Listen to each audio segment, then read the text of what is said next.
کرتی ہے۔ تو یہاں ایک بہت ہی دلچسپ سوال ذہن میں آتا ہے کہ آخر یہی مخصوص درجہ بندی کیوں؟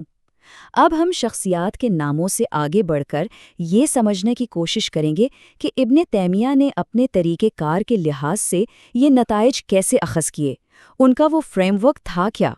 اس کی بنیاد 5 انتہائی سخت اصولوں پر رکھی گئی ہیں: قرآن و سنت کی بالادستی، اجماع صحابہ کی پیروی، سلف صالحین کا فہم، ایمان کو بطور عمل دیکھنا اور بدعتوں سے اجتناب۔ یہ اصول اس بات کی ضمانت دیتے ہیں کہ ان کا ہر نتیجہ کلاسیکی اسلامی روایات سے گہرائی تک جڑا ہوا ہو۔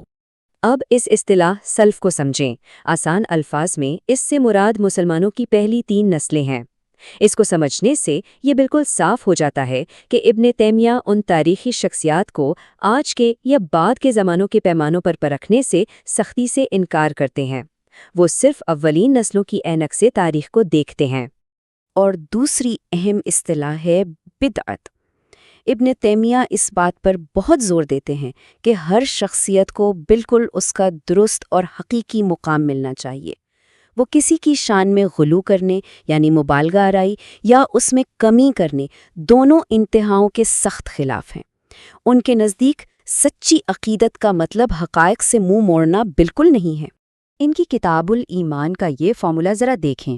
ایمان برابر ہے دل کا اقرار جمع زبان کا اظہار جمع اعضاء کا عمل۔ اس کا مطلب ہے کہ وہ ان شخصیات کو صرف ان کے ابتدائی اقرار پر نہیں جانچ رہے ہیں، بلکہ وہ یہ دیکھ رہے ہیں کہ اس اقرار کے بعد ان کے عملی اقدامات کیا تھے۔ ایمان کوئی رکی ہوئی چیز نہیں، بلکہ ایک متحرک اور عملی حقیقت ہے۔ یہ تقابل دراصل ان کے پورے طریقہ کار کی جان ہے۔ عظمت محض ایک ٹائم سٹیمپ کا نام نہیں ہے۔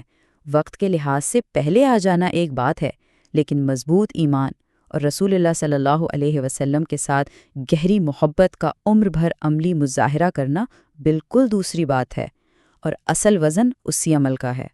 تو جاتے جاتے یہ تجزیہ ہمیں ایک بہت گہری سوچ میں چھوڑ جاتا ہے۔ کیا واقعی ایک عظیم ورثہ صرف سب سے پہلے آ جانے سے بنتا ہے، یا پھر ان اعمال کے وزن سے جو اس کے بعد کیے جاتے ہیں؟ یہ اس بات کی زبردست یاد دہانی ہے کہ سب سے پہلے پہنچنے کی اہمیت تبھی مکمل ہوتی ہے جب انسان قربانی دینے اور عمل کرنے میں بھی سب سے آگے ہو۔